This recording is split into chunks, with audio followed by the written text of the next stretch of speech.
June 4, 1942. Sub-Lieutenant Mitsuo Fuchida stood on the flight deck of the aircraft carrier Akagi, watching something impossible unfold before his eyes. Just 5 minutes earlier, his carrier strike force had been the most powerful naval weapon on Earth.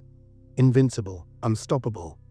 The Kido Butai had dominated the Pacific for 6 months, striking Pearl Harbor, Darwin, and Ceylon. Now 3 of Japan's 4 carriers were burning funeral pyres, torn apart by American dive bombers in what would become the shortest, most decisive 5 minutes of World War II. And Mitsuo had witnessed every second of it. Mitsuo had been flying since dawn. His Nakajima B-5N torpedo bomber had been part of the first wave strike on Midway Island. Over 100 aircraft that had pounded the American base. The mission had gone well, mostly.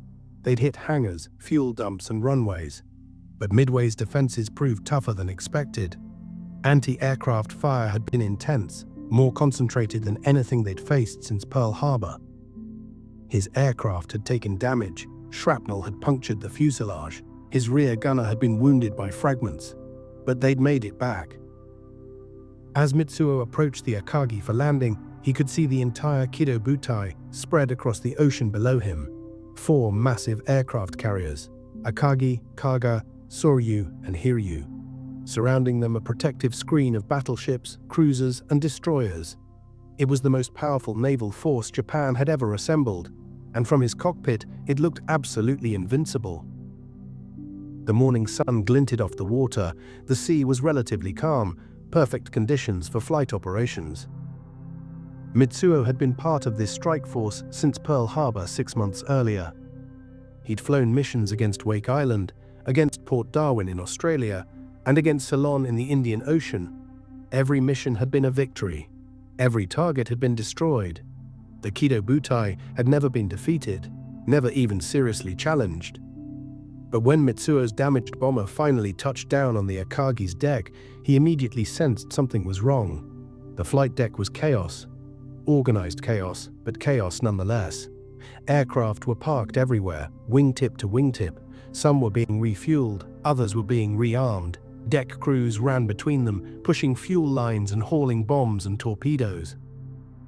Mitsuo climbed out of his cockpit and immediately understood the problem. The entire air group was caught in the middle of a massive rearmament operation. When they'd launched the strike on Midway that morning, the aircraft had been loaded with land attack weapons. High explosive bombs for hitting buildings and runways, and Type 99 bombs designed to destroy shore installations. But while they'd been away, reconnaissance had spotted American ships. Not just any ships, aircraft carriers.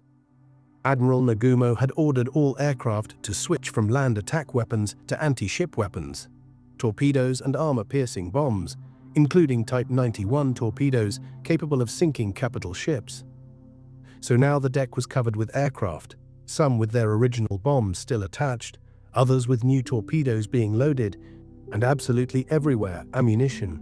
Bombs were stacked on the deck, torpedoes lay on dollies between aircraft, fuel lines snaked across the wooden planking like veins. Ammunition carts blocked walkways. It was a floating ammunition depot, and Mitsuo, who'd flown combat missions for 6 months straight since Pearl Harbor, recognized it immediately as catastrophically dangerous. The rearming operation should have been completed in a protected hangar below deck, but there wasn't time.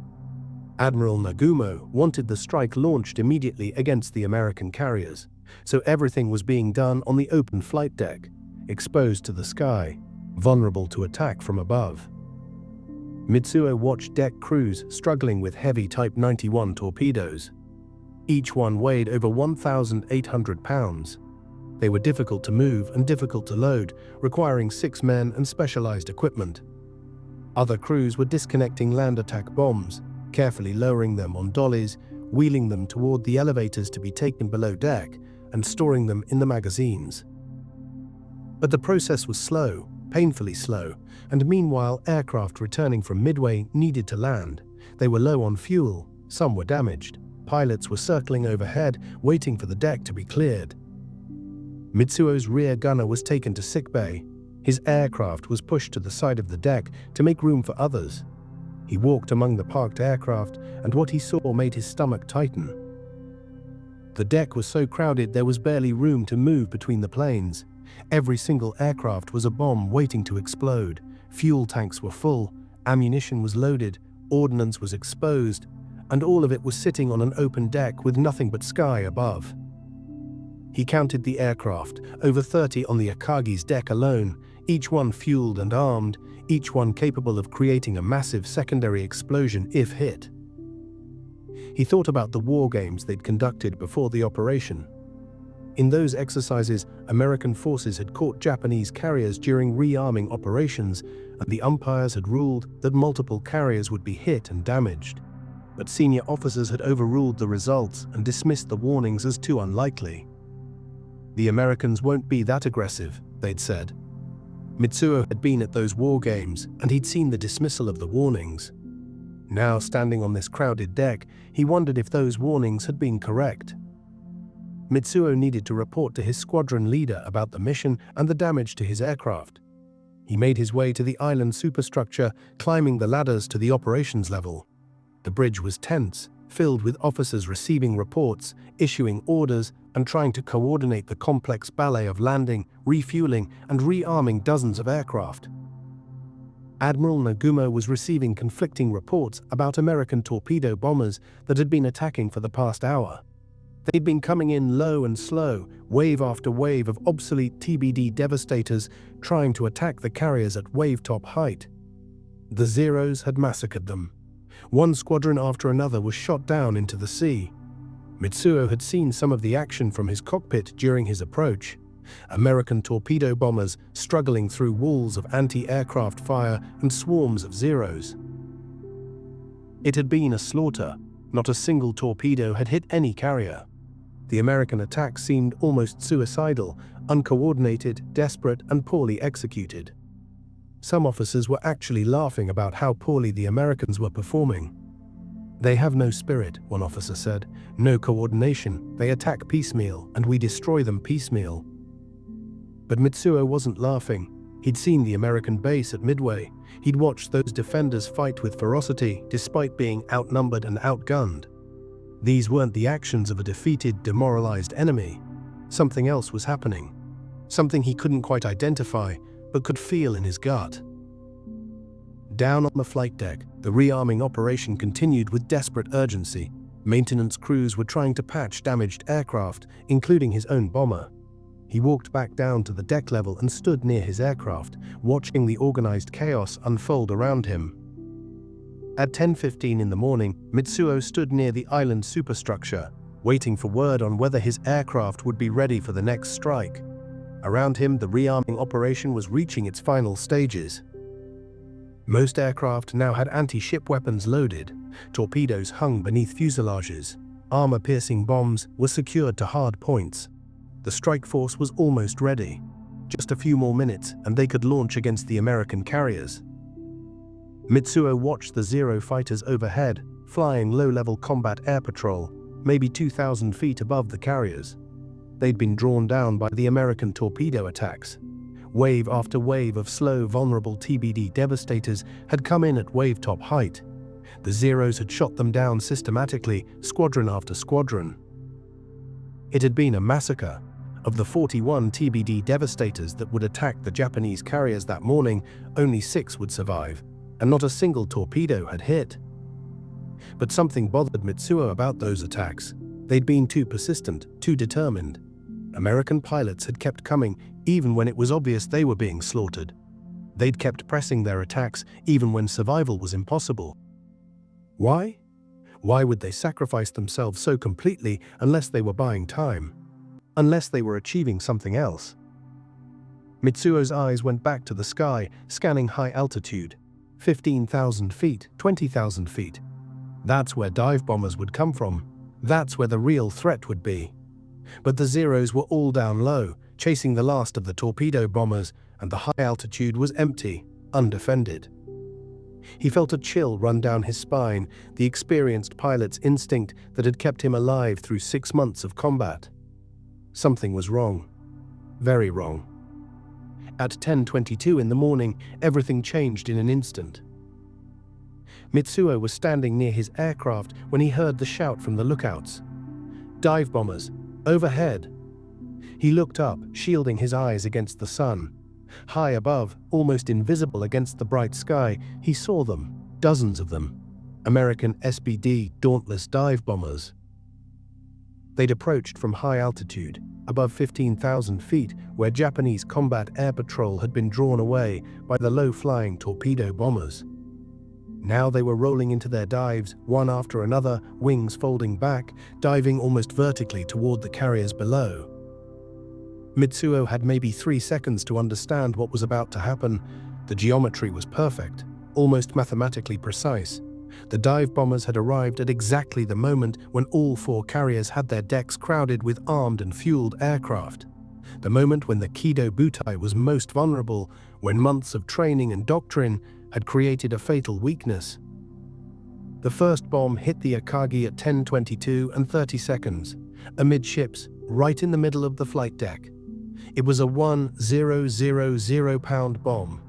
It punched through the wooden planking like paper and detonated in the hangar below. The hangar where more aircraft were parked, fueled and armed, waiting their turn for the strike. The explosion ripped upward through the deck like a volcano erupting.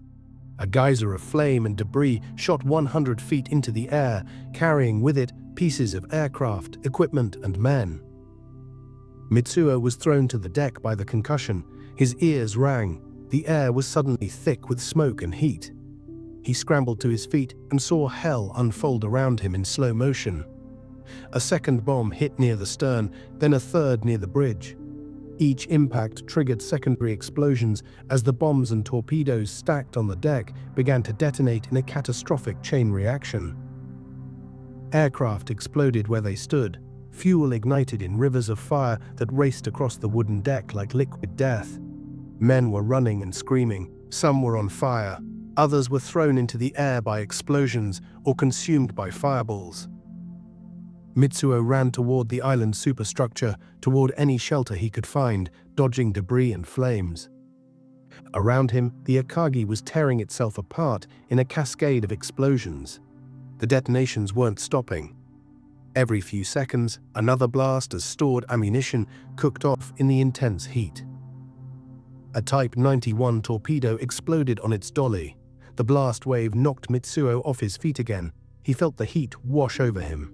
He saw a Zero fighter lift off the deck, blown upward by an explosion beneath it, cartwheel through the air trailing fire, and crash into the sea. The entire forward section of the flight deck was now a sea of flame, the wooden planking burning, the steel underneath beginning to glow red from the heat. Through the smoke and chaos, through burning eyes and ringing ears, Mitsuo caught glimpses of the other carriers. The Kaga, less than a mile away, was also burning. Multiple bomb hits and massive fires on the flight deck and hangar. He could see tiny figures jumping from the Kaga's deck into the water, abandoning ship already. The Soryu, further out, was engulfed in flames from bow to stern. 3 bombs had hit her in rapid succession. In less than 5 minutes, 3 of Japan's 4 fleet carriers had been mortally wounded by a coordinated attack that had caught them at their most vulnerable moment. The same vulnerability that Mitsuo had recognized standing on this deck. The crowded aircraft, the exposed ammunition, the planes packed with fuel and bombs, had turned each carrier into a death trap that required only a few bomb hits to trigger catastrophic destruction. The Akagi's flight deck had become an industrial accident on a catastrophic scale. Every safety protocol violated in the rush to rearm. Mitsuo made it to a hatchway and stumbled into the island superstructure. Inside it was chaos, damage control parties running towards the flight deck with fire hoses, officers shouting contradictory orders. The ship's internal communication system was intermittent. Alarms were blaring. He climbed a ladder toward the bridge, needing to report, needing to do something, needing to find order in the chaos. On the bridge, Admiral Nagumo stood at the forward windows, watching his fleet die. His face was ashen. In the space of 5 minutes, he'd gone from commanding the most powerful carrier strike force in the world to commanding 3 burning wrecks. Mitsuo heard fragments of conversation between officers. The fires are out of control on the hangar deck. We've lost water pressure to the forward fire mains. Ammunition is still detonating. We have hundreds of casualties. An officer suggested moving the flag to another ship, but Nagumo seemed paralyzed by the magnitude of the disaster. Below deck, damage control parties were fighting a losing battle against fires that were spreading through the ship. The initial bomb hits had ruptured fire mains and electrical systems. Water pressure was failing, power was out in many sections, and the fires were spreading, fed by aviation fuel and ammunition. The Akagi's hangar deck, where aircraft were stored waiting for the strike, had become an inferno. Aircraft that had been protected below deck were now cooking off, their fuel tanks exploding, their ammunition detonating. The heat was so intense that steel beams were warping, paint was burning off bulkheads, the very structure of the ship was being compromised. Mitsuo went back outside onto a catwalk that ran along the island superstructure. He needed air, needed to see. From this vantage point, he could see the full extent of the disaster that had befallen the Kido Butai. The Akagi's flight deck looked like a junkyard that had been hit by artillery, twisted wreckage of aircraft, blackened craters where bombs had hit, fires burning out of control. Bodies lay scattered across the deck. Some were moving, being helped by shipmates. Most were not moving at all. To port, the cargo was in even worse shape than the Akagi. She'd taken at least 4 bomb hits. Her entire forward section was ablaze. Smoke poured from her hangar deck in thick black columns. To starboard, the Soryu was burning stern to bow. She'd been hit by at least 3 bombs in rapid succession, each one triggering the same cascade of secondary explosions. Only the Hiryu, the 4th carrier, remained operational. She'd been further away from the other 3 and had escaped the initial dive bomber attack. Mitsuo watched as the Hiryu turned into the wind and began launching aircraft in a desperate counterstrike. Whatever aircraft she had ready and whatever crews were available were being thrown at the American carriers. But it was too little, too late. The Hiryu could launch maybe 40 aircraft against 3 American carriers with probably over 200 aircraft. The mathematics of naval warfare were brutally simple. Carrier battles were won by whoever struck first and struck hardest. The Americans had done both. They'd caught the Japanese carriers with their decks full and destroyed 3 of them in 5 minutes. The Hiryu's counterstrike might hurt the Americans, might even sink a carrier if they were very lucky, but it couldn't change the outcome of the battle. Japan had just lost the naval superiority that had dominated the Pacific for 6 months. Lost it in 5 minutes. At 10:46, barely 20 minutes after the first bomb hit, the order came to prepare to abandon the Akagi. The fires were completely out of control. The hangar deck was an inferno. Explosions continued to rock the ship every few minutes.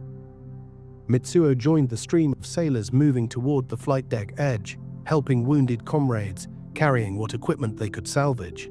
Many were burned, bleeding, and in shock from what they'd witnessed, faces blackened by smoke, uniforms torn and scorched. The senior officers remained on the bridge, trying to coordinate the evacuation and the transfer of command to another ship. Admiral Nagumo's flag would be transferred to the light cruiser Nagara so he could continue commanding what remained of the fleet. Mitsuo reached the flight deck edge and looked down at the water far below. It was a long drop, maybe 60 feet. Destroyers were moving in close, their crews throwing lines and lowering nets to pick up survivors from the water. He saw men jumping. Some hit the water cleanly and came up swimming. Others were injured in the fall. The water was covered with oil leaking from the damaged ship, a rainbow sheen that spread across the surface. If the fires reached the oil, anyone in the water would be burned alive, trapped in flaming oil. Mitsuo took a deep breath, said a prayer to his ancestors, and jumped feet first into the ocean. The impact knocked the wind out of him. The water was cold, colder than he expected in the Pacific. His flight suit soaked through immediately, dragging him down with its weight, pulling him under the surface. He kicked hard toward the light, his lungs burning, his legs pumping against the weight of the soaked fabric. When he broke the surface, he gasped for air, coughing and sputtering, his arms and legs already heavy with fatigue. Around Mitsuo in the water, hundreds of men were swimming or floating, struggling towards the destroyers. Some were swimming strongly toward the rescue ships, others were struggling, calling for help and going under. Some floated face down, not moving, already dead from their injuries or drowned in the jump. A destroyer was approaching. Sailors on deck were throwing lines and lowering cargo nets over the side. Mitsuo swam toward it with strokes that felt like he was moving through mud. His arms felt like lead. His flight suit was impossibly heavy. A line splashed into the water near him. He grabbed it with hands that could barely grip. Sailors hauled him up the side of the destroyer, strong hands pulling him over the railing, helping him collapse on the deck. Someone threw a blanket over him. Someone else pressed a cup of water into his trembling hands. Someone helped him to a clear space on deck. He looked back at the Akagi through burning eyes. The carrier that had been his home for 6 months was dying. Fire had spread across most of the flight deck. The superstructure was blackened and smoking. Secondary explosions continued to rack the ship. She would burn for hours before finally being scuttled by Japanese torpedoes early the next morning to prevent her capture. The Kaga and Soryu would sink before the day was over, taking hundreds of men down with them. Later that afternoon, American dive bombers would find the Hiryu and destroy her too, with 4 bomb hits. In a single day, Japan had lost 4 fleet carriers, over 250 aircraft, and more than 3,000 men. But worse than the material losses was what Mitsuo understood sitting on that destroyer deck wrapped in a blanket: the loss of the irreplaceable. The experienced pilots and crew who'd trained for years, who'd struck Pearl Harbor and dominated the Pacific. They were gone, and they could never be replaced. Not with Japan's limited training capacity and resources. Mitsuo sat on the destroyer's deck, wrapped in a blanket, watching the 3 carriers burn on the horizon. Around him, other survivors sat in stunned silence. Some were being treated for burns and injuries. Others simply stared at the burning ships. Nobody spoke. What was there to say about witnessing the destruction of everything they'd believed was invincible? 6 months ago, they'd attacked Pearl Harbor and crippled the American Pacific Fleet. They'd been told America was weak, soft, and unable to fight back effectively. They'd believed it because the victories that followed seemed to prove it. Wake Island, the Philippines, Indonesia, Ceylon, Port Darwin. Every target struck, every enemy defeated. The Kido Butai had seemed unstoppable, invincible, and blessed by the Emperor and the gods. But in 5 minutes, all of that had been revealed as illusion, shattered by American dive bombers that had caught them at exactly the right moment. The Americans weren't weak. They'd been preparing, learning, planning, and waiting for the perfect moment to strike. The torpedo bomber attacks that morning, the ones that had seemed so futile, so poorly coordinated, had been a sacrifice. Those pilots had known they were flying to their deaths, but they'd drawn the Zero fighters down low. They'd forced the Japanese carriers to maneuver and break formation, and they'd bought time for the dive bombers to approach at high altitude, undetected, unseen until it was too late. It had been a coordinated attack, deliberate, calculated, and executed with precision despite the losses. The Americans had used their torpedo squadrons as bait, as sacrificial pawns to create an opening for their dive bombers. And the Japanese had fallen for it completely, dismissing the torpedo attacks as poorly executed failures while the real threat approached from above. Sub-Lieutenant Mitsuo Fuchida survived the Battle of Midway, pulled from the water by a destroyer and evacuated back to Japan. But most of his squadron did not survive the battle or its aftermath. The pilots who'd struck Midway that morning, who'd returned to find the carriers burning, had nowhere to land their aircraft. Some ditched in the ocean, hoping to be picked up by destroyers. Many weren't found in the vast Pacific. Others flew until their fuel ran out, then crashed into the sea, going down with their aircraft. The experienced pilots who'd been the backbone of Japanese naval aviation, the men who'd trained for years, who'd struck Pearl Harbor and dominated the Pacific, most of them died that day in the water or in the flames. Some went down with the carriers, trapped below decks by fire and flooding. Others drowned in the Pacific, waiting for rescue that never came.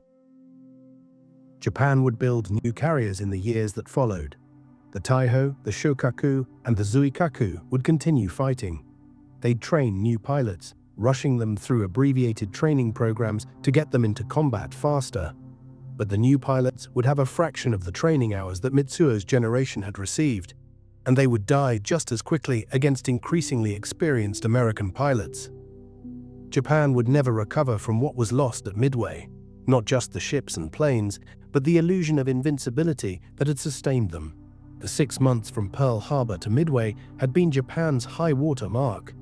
Everything after was retreat, attrition, and grinding defeat. Mitsuo would fly combat missions for another year before being assigned to training duties. He would see American industrial power overwhelm Japan piece by piece. New American carriers would appear with impossible speed. Essex class, Independence class, dozens of them. New aircraft would fill the skies. Hellcats, Corsairs, and Avengers, each generation better than the last. For every Japanese plane shot down, perhaps one might be built to replace it, if resources allowed. For every American plane lost, 3 would take its place, rolling off assembly lines in Michigan and California. The mathematics of industrial war were inexorable, unstoppable, and as certain as gravity. In his journal, Mitsuo would later write about those 5 minutes that changed everything. We'd been told we were invincible. We'd believed it. We'd won every battle for 6 months. But in 5 minutes at Midway, watching the Akagi burn, I understood that we'd never been invincible. We'd just been lucky, and at Midway, our luck ran out.